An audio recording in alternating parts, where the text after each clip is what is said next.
नमस्कार दोस्तों, आप सभी का स्वागत है आपके अपने इस YouTube चैनल गुड़िया एकेडमी पर।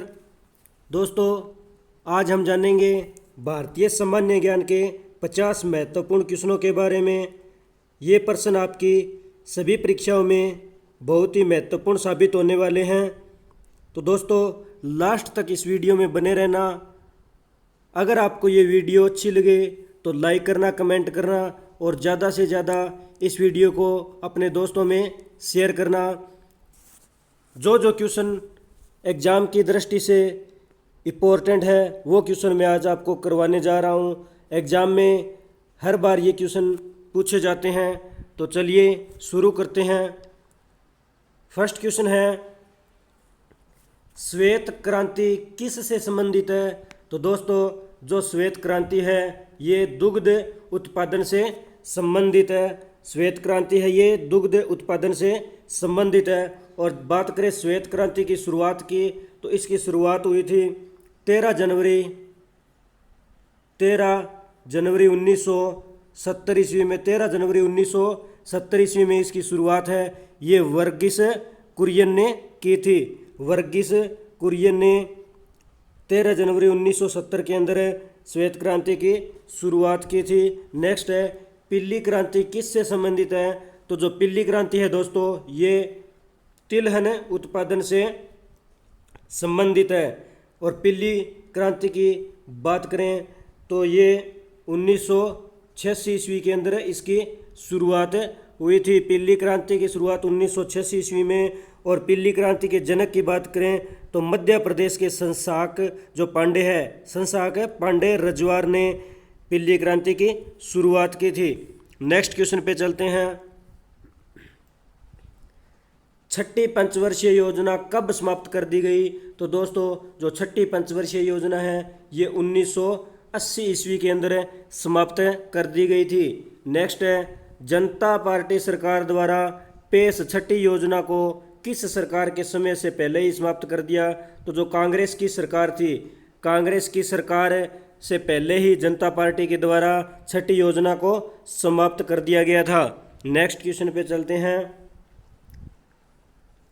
कांग्रेस सरकार द्वारा लागू छठी पंचवर्षीय योजना की अवधि क्या निश्चित की गई?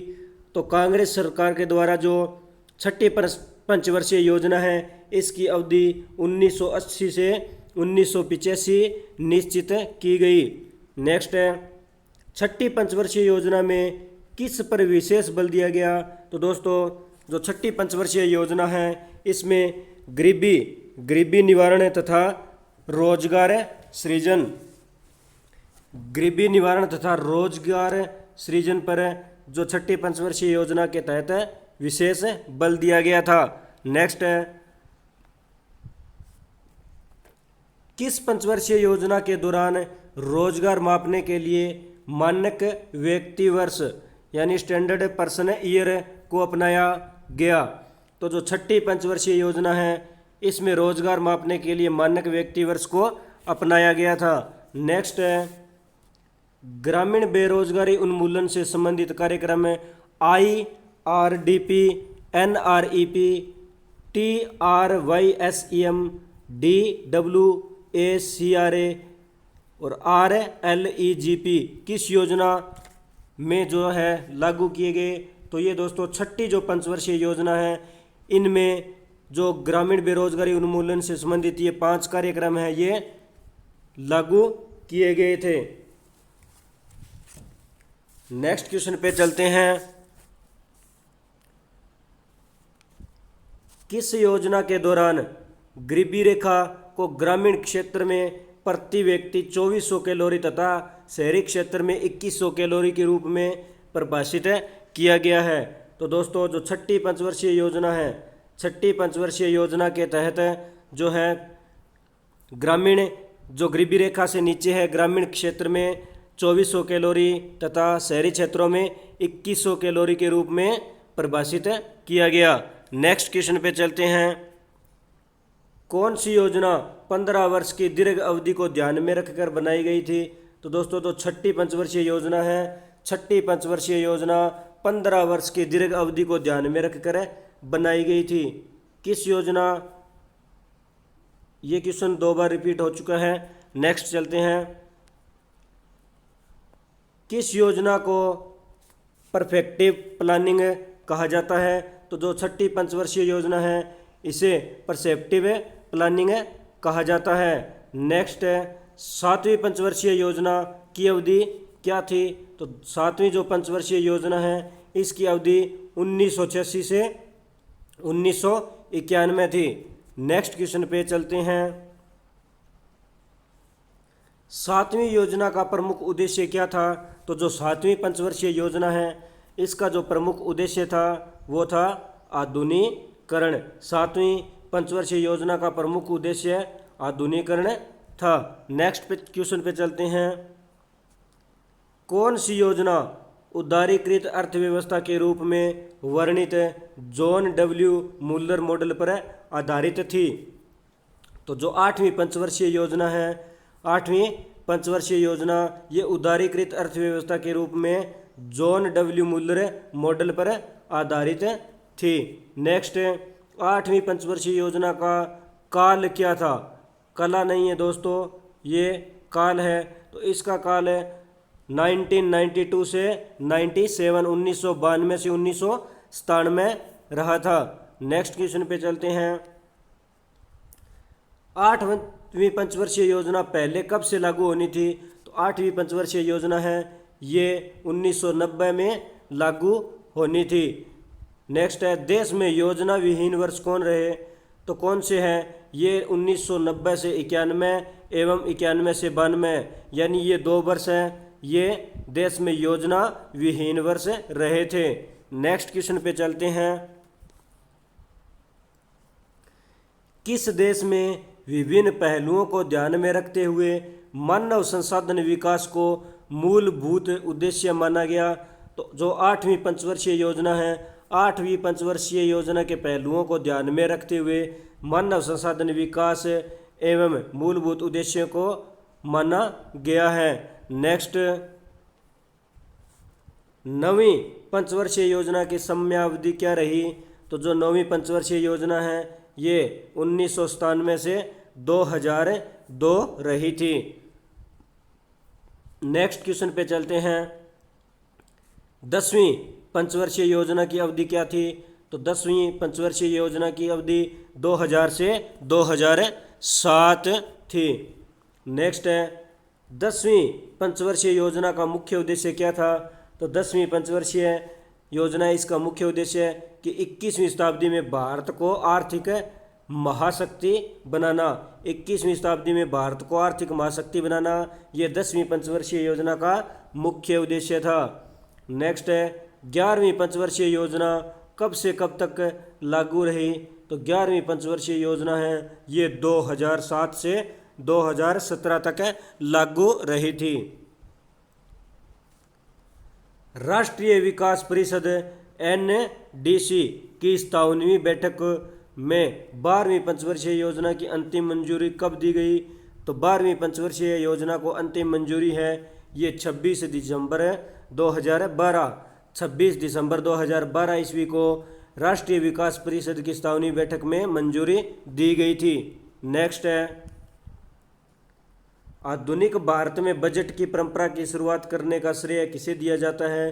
तो जो आधुनिक भारत है, आधुनिक भारत में बजट की जो परंपरा है इससे शुरुआत करने का जो श्रेय है जेम्स विल्सन को दिया जाता है। और आधुनिक जो भारत का बजट है ये 18 फरवरी 1860 में जेम्स विल्सन के द्वारा पेश किया गया था। नेक्स्ट है,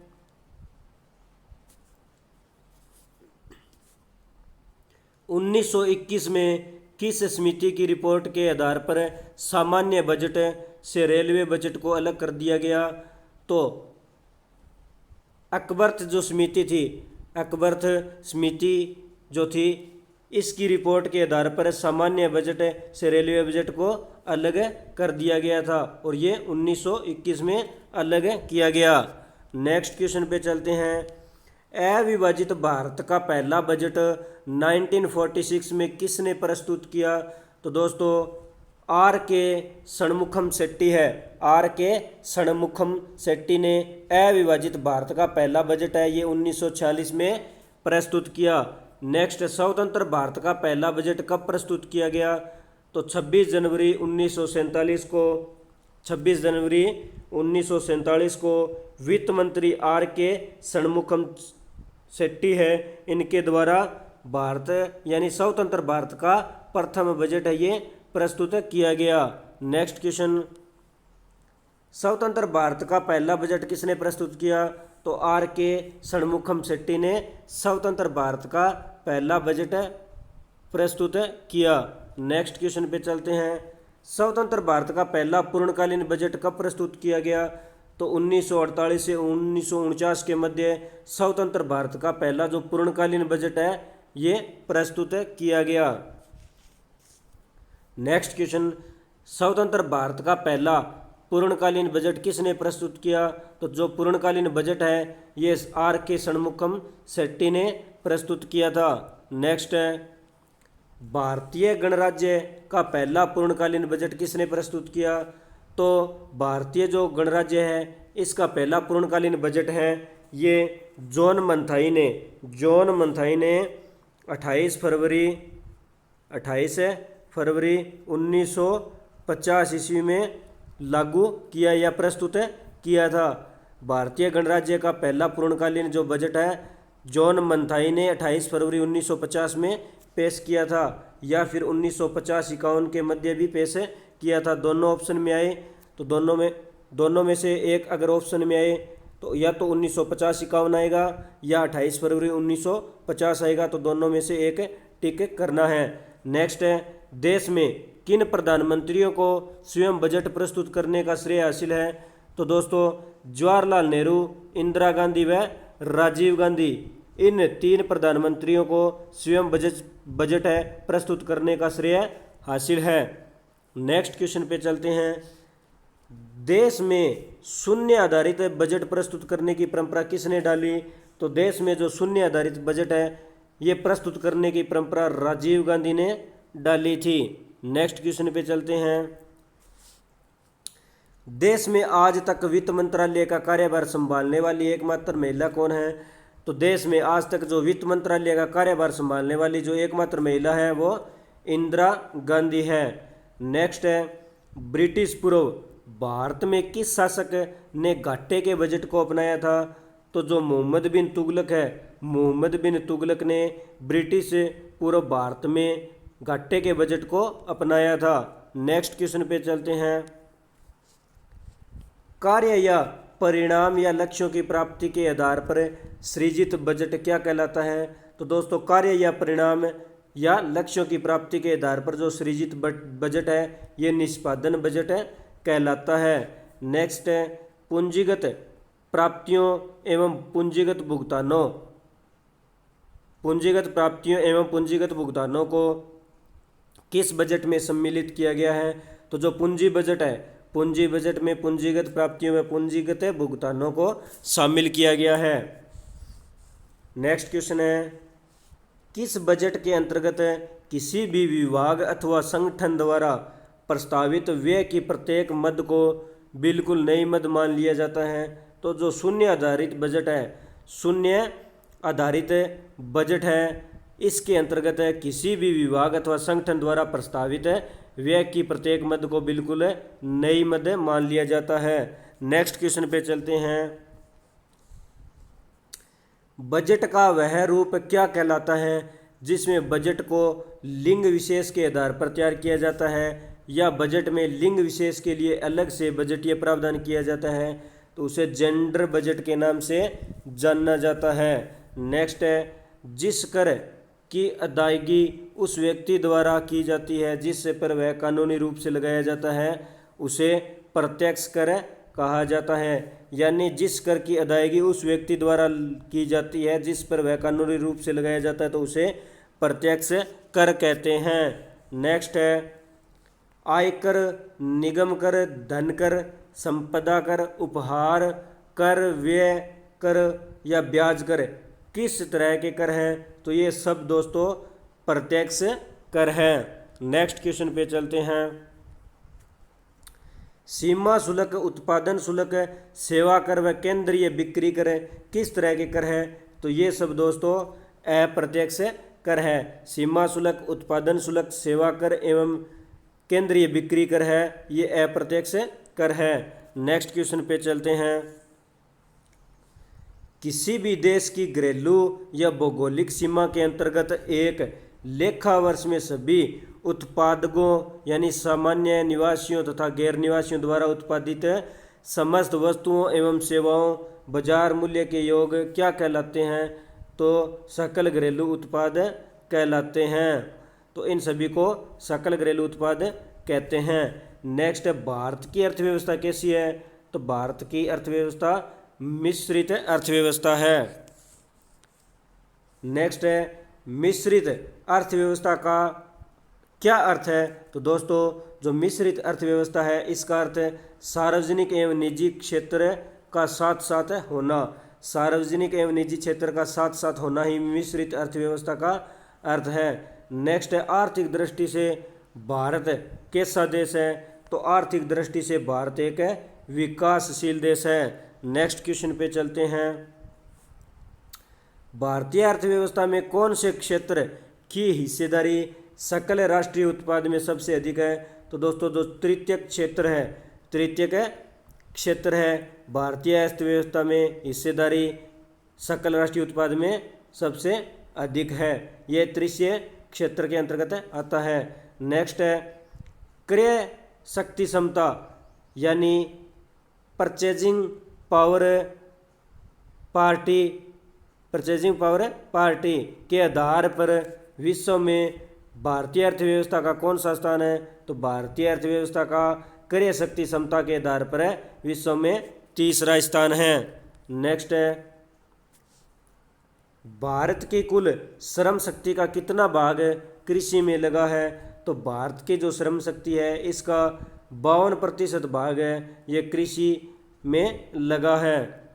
तो दोस्तों आज हमने भारतीय सामान्य ज्ञान के कुछ महत्वपूर्ण प्रश्नों के बारे में जाना। अगर आपको ये वीडियो अच्छी लगी तो लाइक करना, कमेंट करना और ज़्यादा से ज़्यादा इस वीडियो को शेयर करना और अपने इस चैनल गुरिया एकेडमी को सब्सक्राइब करना। दोस्तों मिलते हैं नेक्स्ट वीडियो में, तब तक के लिए धन्यवाद। जय हिंद, जय भारत।